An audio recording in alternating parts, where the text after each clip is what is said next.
What is going on, you crazy Kyogre? Today we're taking a look at the full reveals of Wild Force and Cyber Judge, the two sets that will make up Temporal Forces, our Temporal Forces set at the end of March that have been released over in Japan. They've already got the new sets, they've got rotation. It's already cooking over there. I'm a little bit jealous, I'm not gonna lie. So we're gonna take a look at all these cards. I'm gonna give my thoughts on all of them. We've looked at some of them before, but now we're looking at them all together here in this review here today. Before we jump into it though, I know y'all got a bunch of bulk Pokemon cards that you don't want anymore, and you may as well get rid of and get yourself some extra cash. And you can do that by going over to TCG Bulk.com. They're a service that connects people who want to get rid of their bulk cards with people who want to buy the bulk cards that you want to get rid of. And I know y'all got the cards and you want to get rid of them. So head over to TCGBulk.com or go download the app right now in the Google App Store, or excuse me, Apple App Store or Google Play Store, and start the process to getting rid of your bulk and getting yourself some cash. All right, let's go ahead and let's jump right into it. We got Wild Forces up here first. And the first card we're going to take a look at is this Turtwig 80 HP, and this is relevant, and I'll explain why in a second. 80 HP, Solid Shell. This Pokemon takes 20 less damage from attack, so I mean, I guess an okay ability. But the reason this is relevant is because the Torterra actually doesn't seem terrible. One thing that I say all the time is if the numbers are high enough, the card will just be good, and I think Charizard has kind of proved that point most recently. But 340 HP, that's a lot. Weak to fire, not a bad weakness to have right now. Force March for 1 grass energy, 30 damage times, does 30 damage for each of your grass Pokemon in play. So theoretically, we could have, 6 grass Pokemon in play. We're doing 180 damage, and we have 340 HP. So we're not really one-hit KO'ing anything, but are we getting one-hit KO'd? I don't think so. 340? That's ridiculous. And then for Grass Colorless, we can do 150 and heal 50 from this Pokemon, which I guess maybe we could build up to. We have a lot of HP. The healing might be a factor, but you could combo this card with Turo, and they hit your Torterra, and then you pick it up and you put it back down, and you attach a grass energy to it, and you're swinging again. There's also a Grotle. This Grotle is cool and all, but there's a Grotle with an ability that literally searches your deck for a grass Pokemon. That's consistency right there. So yeah, I think the Torterra's got some potential. The only problem is the Turtwig. This Turtwig has 80 HP. There's a card coming out here in this set called Buddy Puffin, which searches our deck for 2 Pokemon, basic Pokemon with 70 HP and puts them onto our bench. All the other Turtwigs also have 80 HP. So we're not going to be able to utilize Buddy Puffin in this deck. Will that be a huge hindrance to it? It is possible. Like I said, the Grotle app offers a ton of consistency. Not this Grotle, the other Grotle that has the ability that searches our deck for a grass Pokemon once during our turn. We still have Artisan, we still have Nest Ball, and we still have Ultra Ball. So I think it'll manage. I think it'll be okay, but we're gonna have to wait and see. The lack of Buddy Puffin, the lack of being able to utilize Buddy Puffin is definitely gonna be not a hindrance. It'll definitely hurt this deck, but I think it might be all right in the end, because like I said, the HP, the potential damage from the Torterra, the potential for just like healing this card is so high that it might not even matter. And speaking of healing the Torterra, we got this Whimsicott coming out as well, 100 HP. That doesn't really matter. It's got that lifting heal ability. It's a grass Pokemon, so we can search for it with our Grotle. Once during your turn, when you play this Pokemon to evolve one of your Pokemon, you may use this ability. Heal all damage from your active grass Pokemon. If you do, discard all energy from that Pokemon. So you might be like, well, why would I play this when I could just play Turo? Because it takes up a bench space. But you could play both, and the turns you whiff Turo or want to utilize a different supporter, you could use the Whimsicott.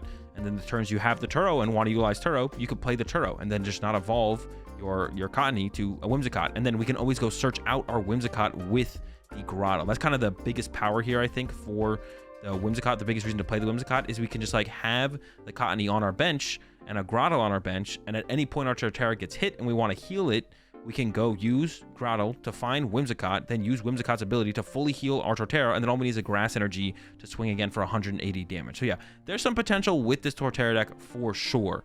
Also, grass typing, not bad right now because Charizard, weak to grass. We like that. We love that. We love that for the Torterra. So definitely some potential with the Torterra, I think, for sure. I'm excited to give that one a shot and try it out. Up next, we got the Gounin Fire EX, 230 HP. This is going to go into some kind of ancient box type deck, probably. I'm not really too hype on the ancient stuff, to be honest. Seeing all the stuff that the future cards have, I'm a lot more hype on future than ancient with this set release when we get it. But we'll go over the Gounin Fire here anyways. 230 HP, 260 damage for Fire Colorless. This Pokemon can't use Exploding Flare again until it leaves the active spot, which is a little bit different than just being you can't attack on your next turn. It literally has to leave the active spot before it can attack again. So even if you attack with this and then pass for a turn with it in your active, when you draw for a card on your next turn, you can't use Exploding Flare again until it literally leaves the active spot. You could use Heat Blast, though, I guess. You could get him with the Heat Blast. That's something. That's something. So your opponent can't kind of sit there forever and, like, watch you kind of deck out as you can't move your Gouging Fire.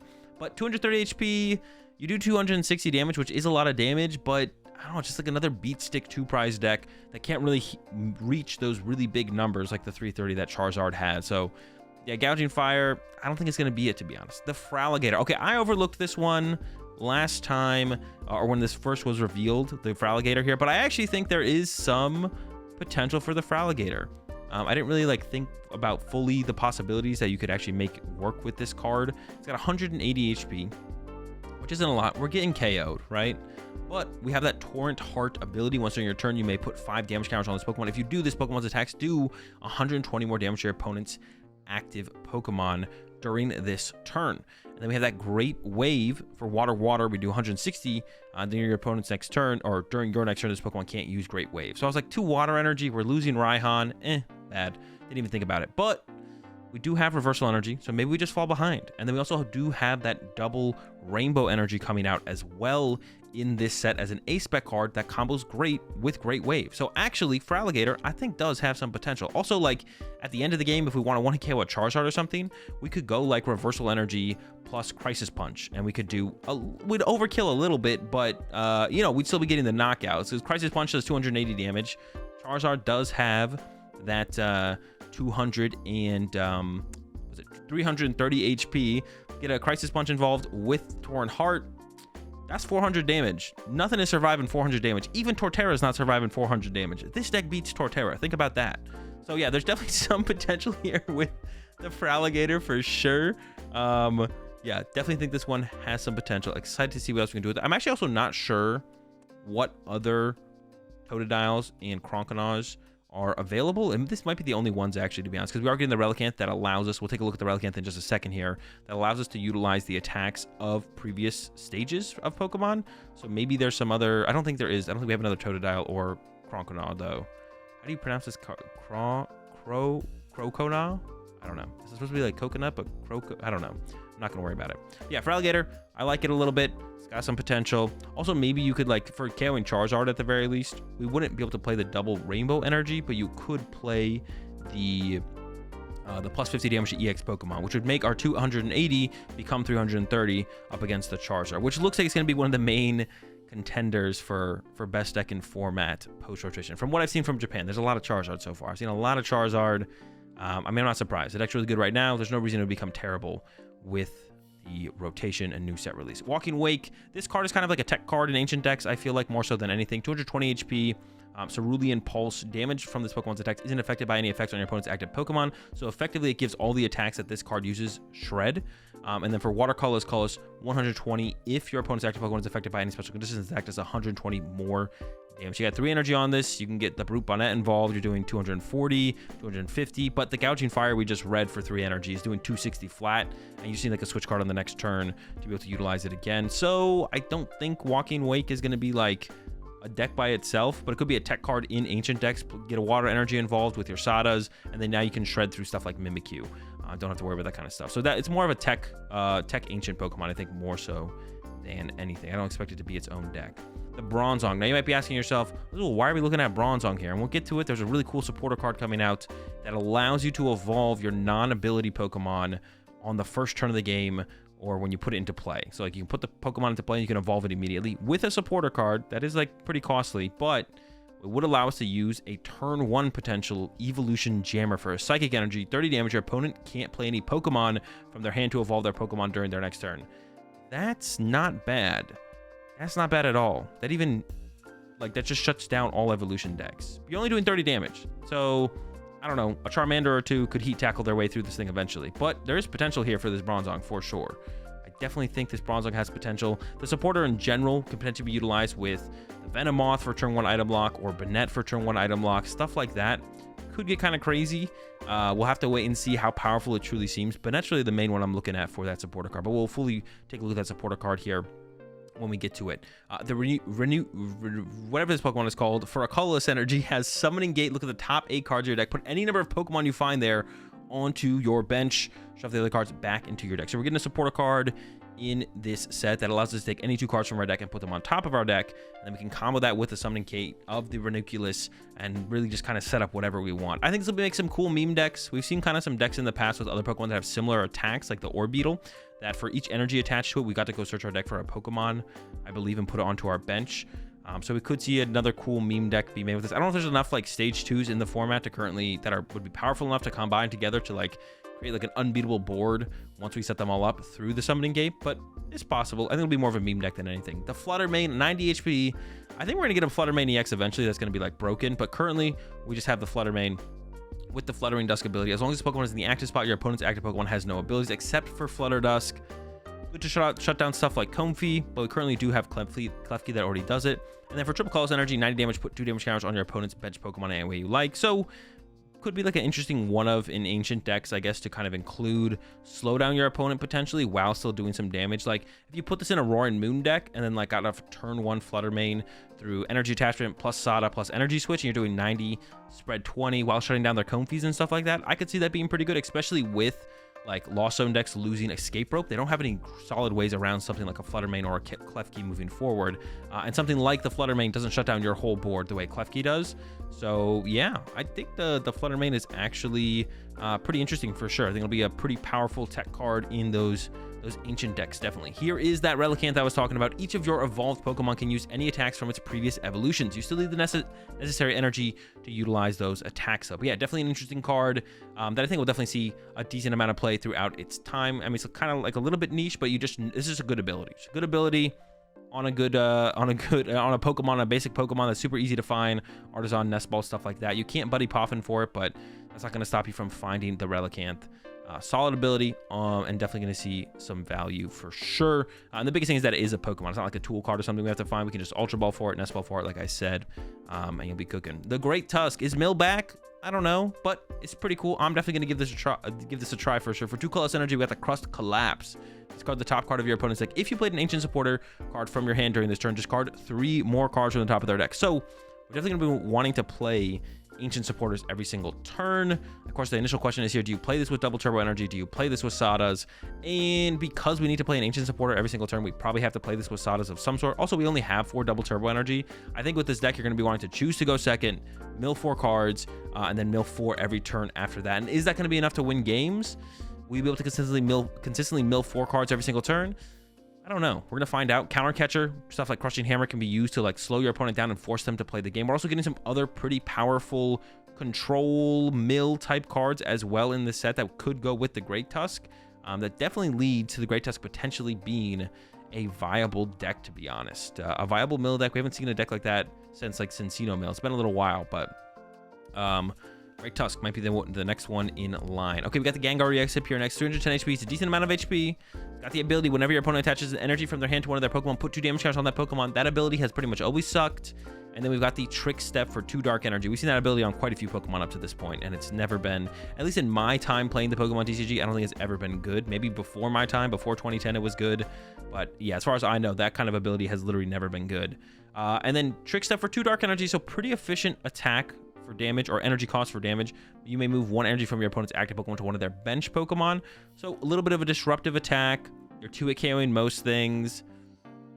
I don't know. There's some potential here, but yeah, I don't think it's powerful enough. A little bit too linear, and it's going to be hard to build out a ton of options in a deck that is based around a stage 2 as well. So I think Gengar overall gets a thumbs down from me on this one for sure. I think we're giving the thumbs down. Roaring Moon, the baby Roaring Moon. This has actually seen a little bit of play in Japan already as kind of just like a 1 prize attacking deck through this Roaring Moon.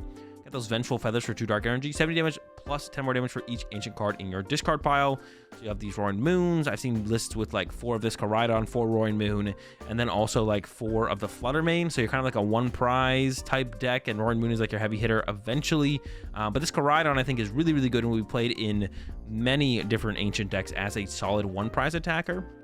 140 HP, and it's got that the first attack here for fighting colorless, 30 damage times the number of ancient Pokemon in play. So just for itself, you're doing 30 damage. You know, you get a couple of the ancient Pokemon on your bench, whatever they might be. I mean, the next one we're going to take a look at here is that Raging Bolt. I literally forgot its name, so I scrolled down to check it there. You place in a Raging Bolt type deck, though, maybe a Koraidon, 2, 3 Raging Bolts. You know, you're doing 90, 120 damage. You're knocking out those little Pokemon in the beginning of the game, the stuff like the Roltzes, the Charmanders, stuff like that, where you don't really want to take that 1 prize knockout with a 2 prize Pokemon and leaving yourself a little bit more vulnerable. Instead, you utilize the Koraidon for that and leave a 1 prizer on your active instead. And of course, the card that it might combo well with is this Raging Bolt, 240 HP, which is pretty decent for a basic EX.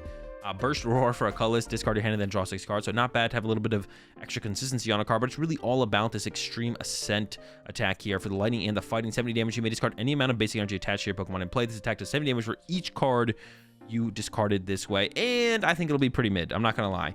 These what is it, 2 prize beat stick Pokemon always end up being pretty mid. Now, the one thing that I think gives Miraidon kind of an edge just most of these decks is the Iron Hands. The Iron Hands allows you to take prize cards so quickly that it doesn't matter that you're just kind of a 2 prize beat stick deck. It's hard for your opponent to keep up sometimes, and some decks can't even keep up at all, like Gardevoir has like a terrible Iron Hands matchup, stuff like that.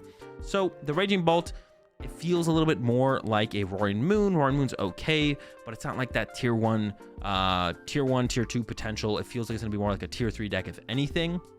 And then like the edge that you give Roaring Moon over something like Miraidon is it does have that Frenzy Gouging, which can one-hit KO anything, and Raging Bolt does have that ability as well with the Extreme Ascent. You can kind of one-hit KO anything, but even when you one-hit KO smaller stuff that is not super big, you still have to pay a pretty big cost in discarding multiple energy from play with the Extreme Ascent. So yeah, overall I think Raging Bolt's going to be pretty mid, just another 2 prize deck. It's going to be a Golden Go or a Roaring Moon. Like, they're okay, nothing super special, and it gets a little repetitive having another one come out time after time after time after time. So yeah, not a huge fan of the Raging Bolt, but I would love to be proven wrong and have it be a top tier deck. The Dunsparce, 140 HP, draw engine style Pokemon with that dashing draw. Once in your turn, you may draw 3 cards. If you do, shuffle this Pokemon, all cards attached to it into your deck, and then you can kind of like repeatedly loop the Dunsparces from there. And then the Dunsparce has 60 HP, or Dunsparces in general have pretty low HP, which means you can buddy Puffin for them, so you can kind of keep that draw engine going throughout a game. I don't know what deck you would play this in, but it's a very interesting draw engine style Pokemon.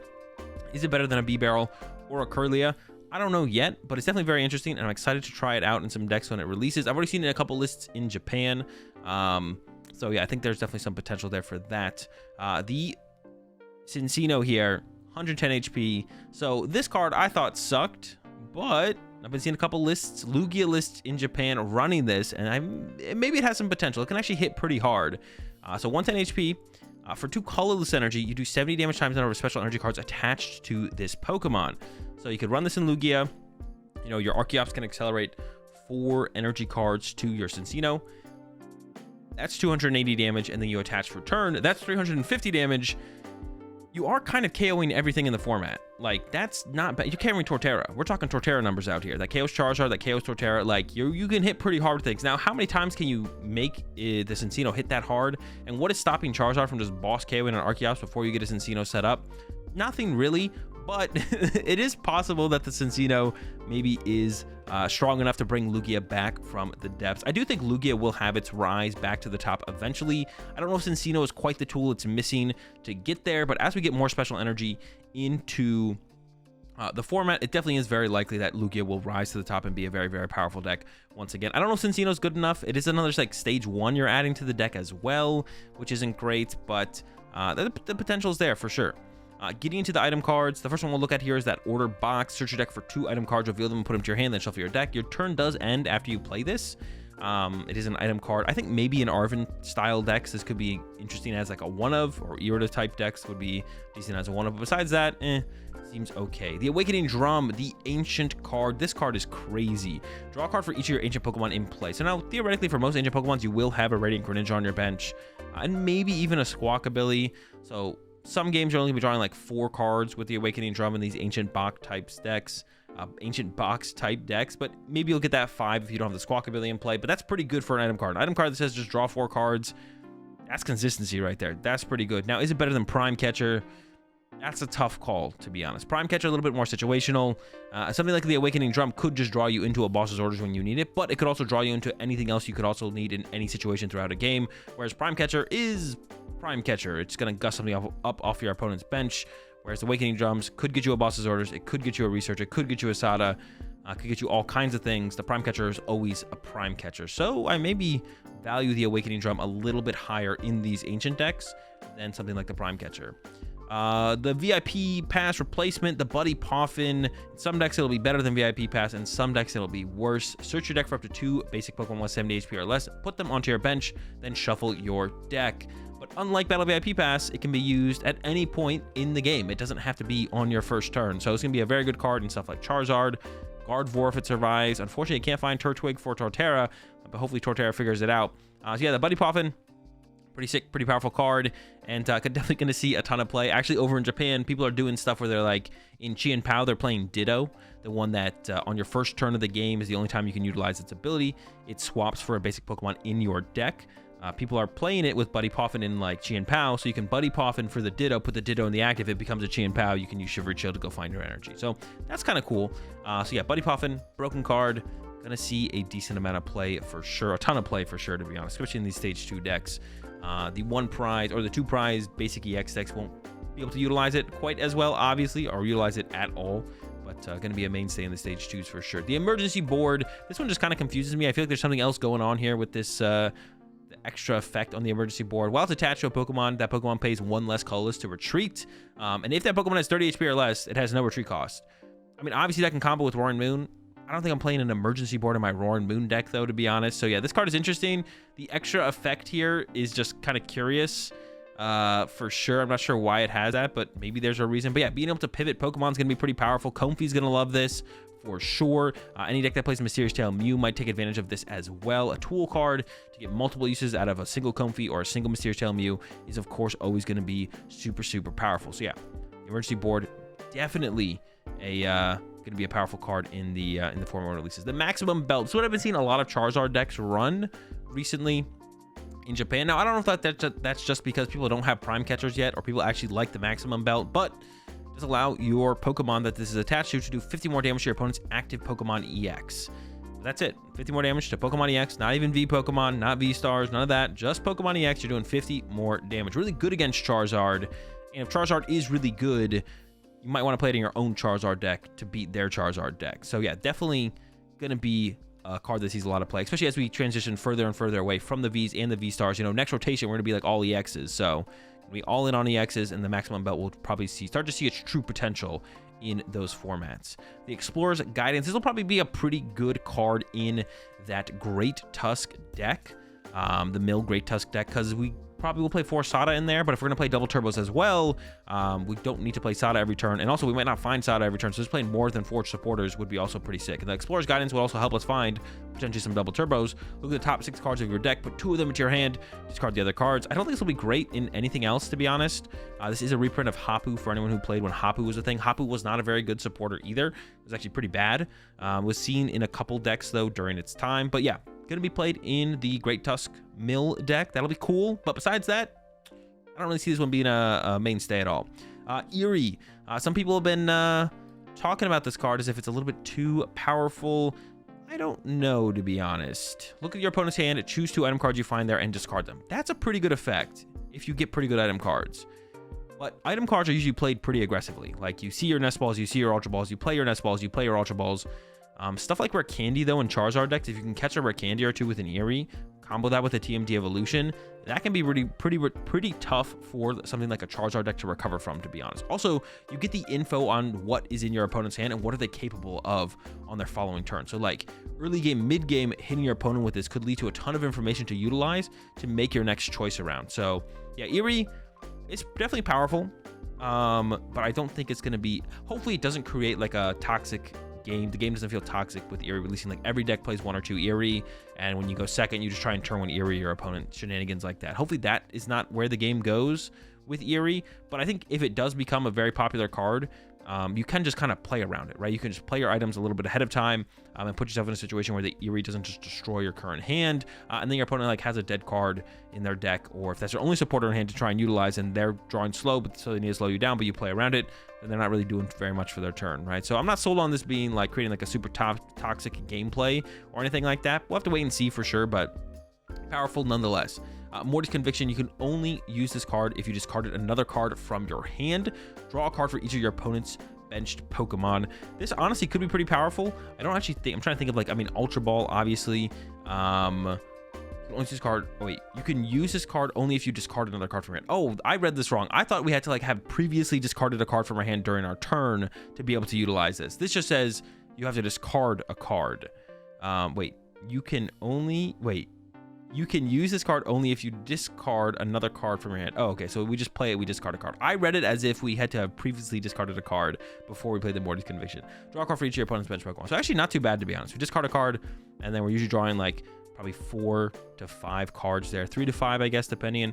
And of course, if it is a card, honestly, this card seems pretty good. Morty's Conviction actually seems pretty solid as a draw supporter, for sure. I like Morty's Conviction a lot, for sure. I actually don't mind the one discard. This one actually doesn't seem too bad. I mean, I do kind of hate Zinnia's Resolve, but I don't know why I like Morty's so much. Maybe it's the fact that we only discard one card. I don't know. I actually don't mind Morty's. I guess it kind of depends on where we are in the meta. How many decks are filling up their bench turn 1 or wanting to fill up their bench turn 1 or fill up their bench throughout a game. That'll probably dictate how powerful Morty's Conviction is in any given metagame. The Dangerous Jungle. During Pokemon checkup, put 2 more damage counters on each poison Pokemon, except any dark Pokemon. Verbank City is back. Was it Verbank City? Verbank City? I think it was called Verbank City. There was a stadium in the past that did literally the exact same thing, except it didn't exclude dark Pokemon, which is if you were poisoned, you take 2 more damage counters. Now, they didn't reprint Hypnotoxic Laser, which is probably a good thing. Nobody wants that card reprinted. But this does combo well with the Brute Bonnet and the Sneasler and Poison in general. Could definitely see it seeing some play. Could definitely see some more power coming out of the Brute Bonnet, to be honest. Maybe those numbers make a little bit bigger of a difference. Doing the 10 damage plus the Sneasler to get to 30. Maybe getting to that 50. That 50 is a lot. 50 poison damage in between turns. That's like nothing to scoff at for sure. So plus 50 ain't bad. Definitely see the Dangerous Jungle making a big difference in some poison style type decks or some decks that utilize Brute Bonnet to hit those bigger numbers. Definitely excited to see where the Dangerous Jungle ends up. Here is the double rainbow energy, as I called it, but it's called the Neo Upper Energy. As long as this card is attached to a stage 2 Pokemon, it provides every type of energy, but only provides 2 at a time. So it provides 2 of any type of energy. Like I said, combo with the Fraligator. I don't really know where else this is going to really land, to be honest, besides with Fraligator, but the Fraligator at the very least likes the idea of this card. But like even then, like I said, we could utilize the maximum belt instead if we're trying to hit bigger numbers to KO Charizards. So maybe a little bit meta dependent, but like something like the Fraligator would probably need to utilize the Neo Upper Energy to actually have a shot of keeping up in the meta. All right, let's get into Cyber Judge now. So the second set that Japan has gotten. It's weird that they get 2 different sets at the same. They could just be one set for them. Why do they get 2 different sets? First one is this Bramble Gast, 100 HP, but for each prize card your opponent has taken, it gets 50 more HP.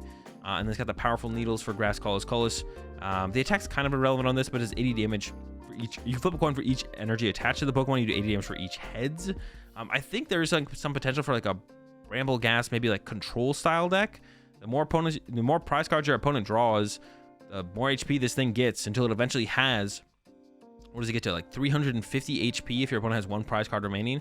That's a lot of HP. That's just like a lot of HP. That's really hard to KO. Could definitely work or be utilized in some kind of weird control stall type deck. Up next, we got the Ramsa. When I first read this card, I read it as if it was Jirachi and Manaphy combined, but it's actually better than that. So I could definitely see this card seeing quite a bit of play. It's got the Spherical Shield. Prevent all damage from and effects of attacks done to your bench Pokemon by attacks from your opponent's Pokemon. So that includes stuff like TM Devo, not just like Lost Mine from Sableye that Jirachi stops, TM Devo, and other damage placement attacks as well. So yeah, the Ramsa is a little bit better than I gave it credit for initially because it also prevents stuff like TM Devo. And when I first read it, I just kind of just read it as being Manaphy plus Jirachi. That's the way I was thinking about it in my head, but it's definitely a little bit more powerful than that, and I could definitely see this seeing quite a bit of play, especially in decks probably like Charizard, to be honest. And then it's got the attack Psychic Grass, 10 plus 30 more damage for each energy attached to your opponent's active Pokemon. So I don't know, it could be like a 2 or it's a 1 prizer that could get like a 2-hit KO or set up a 2-hit KO on a certain Pokemon. The Iron Leaves EX, the future of Virizion here. And actually, to be honest, for future decks to exist in the meta, you're probably going to have to play 2 or even 3 of these to be able to deal with Charizard.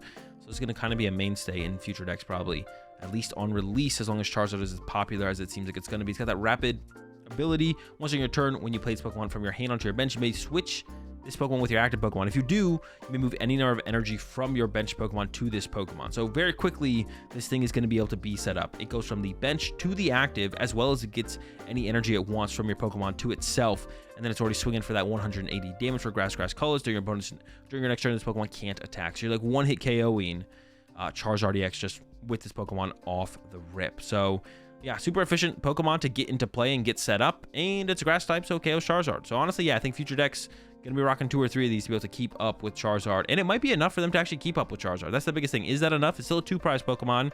Charizard does like going back and forth with 2-prize Pokemon. But yeah, it might actually be enough for future decks to be able to keep up with the Charizard. We'll have to wait and see for sure. Up next, we got the Incin EX, a card that is definitely going to love having the Relic An in it. So we got 320 HP, Adversity Act. Attacks used by this Pokemon cost 1 color sets for each of your opponent's benched Pokemon, and then Blazing Bomb for 240. Your opponent's active is now burned for Fire, Colors. But if they got 2 bench Pokemon, it's Fire, Colors. They got 4 bench Pokemon, we're attacking for just a Fire energy. And yeah, it's actually not that bad of an attack, but the big part about the Incineroar is definitely utilizing it with the Relic An. So this Litten and this Torracat are not that good, but there is a Litten that for a fire energy does 20 damage times the number of damage counters on it. So if they punch our Incineroar very hard, I mean, we're doing basically a 1-hit KO on literally anything. They don't have to punch us that hard for us to get there. And there's a Torracat that for 2 fire energy does 40 damage, and if we get KO'd, if we have full HP and get KO'd during our opponent's next turn, we're not KO'd, and we have 10 remaining HP instead. So yeah, Incineroar, Relic An, not this Torracat, not this Litten, but the better Litten, the better Torracat definitely have some potential. Combo that all together, you could have a pretty good Incineroar deck. I don't think there's ever been a good Incineroar deck. We've had Incineroar. Incineroar's been a Pokemon for a while. I don't think there's ever been a good Incineroar deck. Not that I can think of anyways. I know it's been really good in the video game at times for sure. But in the TCG, I'm pretty sure it's always just been terrible. Someone can correct me on that. Feel free to correct me on that if you want in the comment section. Iron Valiant, as far as Future Box goes, you'll probably include like one of these. It seems pretty decent to me. For Psychic Colors, you do 100 damage, and if you played a Future Supporter from your hand during this turn, you do 100 more damage. So 200 damage on a 1-prize Pokemon, I don't know, just like not bad. The Iron Crown EX, you'll definitely be playing this in your Future Box for that damage plus from the Cobalt Commander ability. Your future Pokemon's attacks, excluding any Iron Crown EX, do 20 more damage to your opponent's active Pokemon. So you got 2 of these on your bench, that's plus 40 damage. That's pretty good. You can also get the Future Booster Capsules involved as well, and that's another plus 20 damage through the tool card. So yeah, Future's getting a lot of tools in this set. And it definitely feels like I said, the tools for Future Pokemon feels like it outweighs the tools for the Ancient Pokemon. And then its attack for Psychic Colors does 50 damage to 2 of your opponent's Pokemon. This attack's damage isn't affected by weakness resistance or any other effects on your opponent's Pokemon. So it goes through Manaphy. Do 50 damage to 2 of our opponent's bench Pokemon, and then even if they have a Manaphy on the bench, we can still do 50 to 2 of our opponent's Pokemon on the bench. So we can KO stuff like Pidgey. And we're not KOing stuff like Charmander or the Manaphy itself, unfortunately, but like the 50 HP Pidgey, things like that, we can actually take knockouts on. Or we could just like start pinging the bench and like set up for some KOs on future turns as well. That would also be a possibility. We don't have to actually take knockouts. The Giraffa Rig EX, 260 HP. Prevent all damage done to this Pokemon by attacks from your opponent's basic Pokemon EX. So this is definitely one of those cards that, depending on where the meta is at, could be a really, really powerful 1/1 tech line to just auto-win stuff like maybe Future Boxes or something like that, or Ancient Boxes, where they just have a bunch of basic EX Pokemon. You just evolve to your Giraffa Rig EX, and then they lose the game. So yeah, definitely some potential with this card. It's all meta dependent for this card though. It really, really is all meta dependent. Because like right now, if Charizard's going to be like one of the most popular decks, this thing's not going to be as good because obviously it does nothing against Charizard. But if your deck can beat Charizard and maybe beat all the other evolution decks, but struggles against those big Pokemon, big basic Pokemon EX, then all of a sudden this could be the answer that you need. And then for Psychic Double Colorless, it does 160 and 30 damage to one of your opponent's bench Pokemon. So pretty solid attack as well. Going to be definitely putting on some pressure with that. So definitely some potential for that Just all very, very meta dependent for sure. Next, we got the Meang, 100 HP, but it's all about the ability. Once on your turn, you may look at the top 4 cards of your deck, choose any number of basic metal energy you find there, and attach them to your Pokemon in any way you like. Shuffle the other cards and put them on the bottom of your deck. So that really combos well, that last effect there. Shuffle the other cards and put them on the bottom of your deck. Combos really well with like follow-up Meangs. If you use the first Meang and you whiff metal energy completely, you shuffle the cards, put them on the bottom of your deck. But now your second Meang can't see those cards that aren't metal energy, and you have a higher chance of seeing metal energy. So yeah, this metal energy acceleration deck, first thing that comes to mind probably for everyone is the Dialga V-Star, and that'd be really cool to see Dialga V-Star make its way back into the meta, and Meang might be the tool it needs to get there. We'll have to wait and see. Of course, there could be other metal Pokemon that might combo with it. So Future Box. At first, I was like, from what I've seen so far, it doesn't seem great. But then this Miraidon got revealed, and I'm like, okay, Future Box is probably going to be pretty good. And it's this one because it has the Speed Peak attack for a colorless energy. Just 40 damage, search your deck for up to 2 basic energy and attachment to your future Pokemon in any way you like.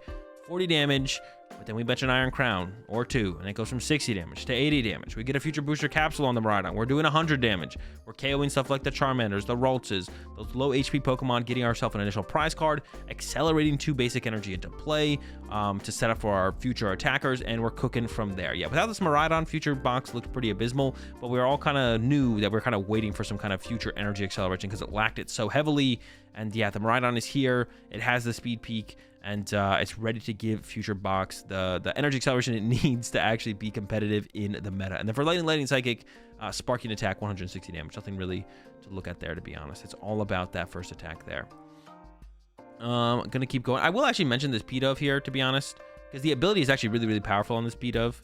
Once during your turn, this Pokemon's remaining HP is 30 or less, you may search your deck for an Unfezant or Unfezant EX and put it onto this Pokemon to evolve it, and shuffle your deck. Now, I don't think it's going to be great, because I don't think there's any great Unfezants or Unfezant EXs, but this ability is like actually insanely powerful on the P-Dove. The P-Dove's got a sick ability.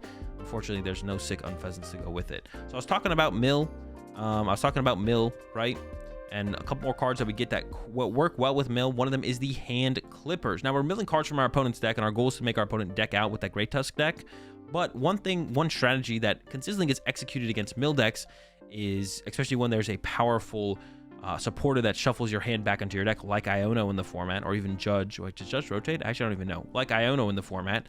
You'll sit there, and once you establish an attacker or a couple attackers, whatever you might need to start taking prize cards turn after turn, while you're up against the Mill deck, you'll just sit there and you'll draw for turn, and then you'll attack, knock out, draw your prize card. Then you'll draw for turn, attack, knock out, draw your prize card. And you'll build up a hand of like 10, 12 cards when you're getting down towards the end of the game, and then you'll play Iono, put all those cards back into your deck, draw 1 card off your Iono or 2 cards off your Iono, and then proceed from there to draw the rest of your prize cards. But now with the Hand Clippers, you can thin out your opponent's hand before they play the Iono, so they don't put as many cards back into their deck, and now they're going to be closer to decking out. The Hand Clippers, both players discard cards in their hand until they have 5 cards left. Your opponent discards first. So yeah, now they're not going to be able to execute that cheesy shuffle the cards back to the deck before I'm about to get decked out strategy. The Hand Clippers will get there first, hopefully, and get those Great Tusk dubs.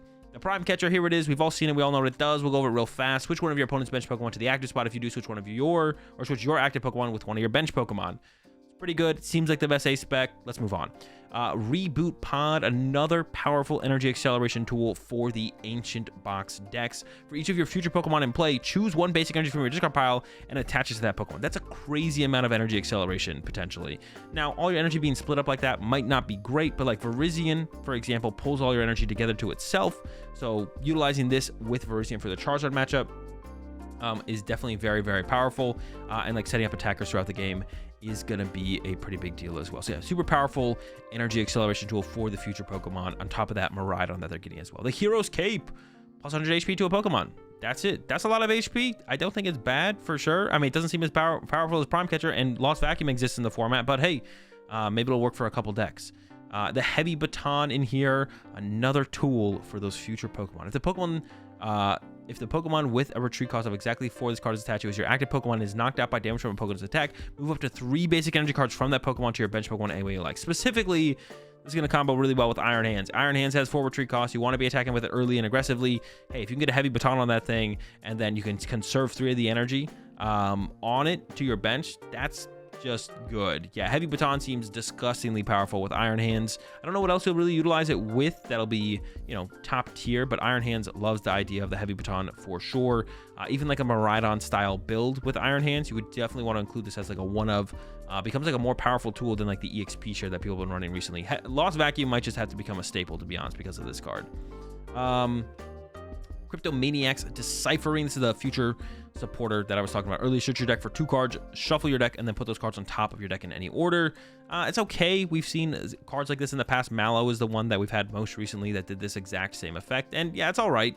Nothing too ridiculously powerful. And we'll see how much and how it gets utilized overall in decks. The supporter that I'm probably most hyped for out of this set, the Salvatore. Search your deck for a Pokemon, except any Pokemon with abilities that evolves from one of your Pokemon in play, and put it on that Pokemon to evolve. Then shuffle your deck. You can use this card on a Pokemon that was put into play when setting up to play, or on the turn it was put into play. So this was the card I was talking about comboing with that Bronzong, combo with Banette, Venomoth, turn 1 item lock, potentially going second. Hey, that's not bad. Definitely interested to see what kind of cheesy decks that can be cooked up with the Salvatore for sure. Because I definitely think it has the potential to hopefully not be too toxic, but definitely make you guess twice on whether or not you want to go first or second, depending on what you think you're up against. Keep going. We got the Full Metal Lab. Metal Pokemon, both yours and your opponents take 30 less damage from attacks from your opponent's Pokemon. So good for Metal Pokemon. Good for Dialga potentially, or any deck that plays with the Metang, any Pokemon you're attacking with the Metang. It is a passive stadium though, and active stadiums versus passive stadiums is your opponent has a chance to respond to them before you get to utilize them. So if you put this stadium in play before your opponent attacks you during their turn, they could remove the stadium from play, and you never get the effect of taking 30 less damage from attacks from your opponent's Pokemon. Something like an active stadium, something like an Artisan, where you put the Artisan in play and you immediately get the effect of it by searching your deck to go get, you know, a basic Pokemon. So passive stadiums in general are worse, but I mean, stuff like Path to the Peak is obviously very powerful. Path to the Peak is a little bit unique in the fact that usually when you play it, you're playing 4 of them and spamming them at your opponent constantly. Are you gonna really play 4 Full Metal Lab in your Metal Metang deck? I don't know if you're going to want 4 Full Metal Lab, if any Full Metal Lab. Yeah, Path to the Peak is a little bit unique, especially with how much it can shut down your opponent's deck, that it maybe shuts down their outs to even find the way to bump Path to the Peak. You know, that's why Path to the Peak is so good, even as a passive stadium. Mist Energy. I actually forgot to review this the last time I reviewed cards. This was there, and I forgot to review it. It's definitely worth talking about. As long as this card is attached to a Pokemon, it's a colorless energy. Prevent all effective attacks from your opponent's Pokemon done to the Pokemon this card is attached to. So the big thing that this works against is Star Requiem. Put this on a Charizard. Sure, it's not a fire energy, and you'd really want to be playing just fire energy in your Charizard deck, but if it just allows you to beat Lost Tina, hey, that's pretty good. Set up a Charizard, go quick search, get your Mist Energy, attach it to your Charizard, and now all of a sudden they can't Star Requiem your Charizard, and now they have to 2-hit KO that Charizard, as well as maybe the first Charizard that they used Lost Impact against and 2-hit KO to begin with. So yeah, Mist Energy honestly seems pretty good in Charizard, potentially against Lost Tina if Lost Tina is good, or just like any deck that creates like a really big Pokemon that could get Star Requiemed. The Mist Energy is there to save you. Maybe put on your Torterra, so your Torterra can't get Star Requiemed by the Giratina, but I don't know how you'd find it in that deck. Quick search kind of brings the Mist Energy together, to be honest. And that's it. That's all the cards from, Wild Force and Cyber Judge. I'm super excited for so many cards in this set. It's definitely going to shake things up a lot. A lot of things to try out, a lot of things to test. And yeah, I'm really jealous of the players over in Japan. They got all these new cards. They got rotation. We are still so far away from these cards, but they've all been fully revealed. Now, I don't know if this will 100% fully make up our Temporal Forces set. There could be some other cards that we're going to get, or some of these cards we might not get. Who knows? We never know for sure until we actually get the set list, but we will be getting a majority of the heavy impactful cards. We'll probably get all the future, all the ancient stuff, all the ace specs, all the stuff like that are going to have the biggest impact. But yeah, let me know in the comment section down below. Did I miss any cards? Or did I miss any combos with cards? Did I miss any cards that I should have talked about? Or any combos of cards that I should have talked about? Let me know. Comment section down below. Catch you all in the next video.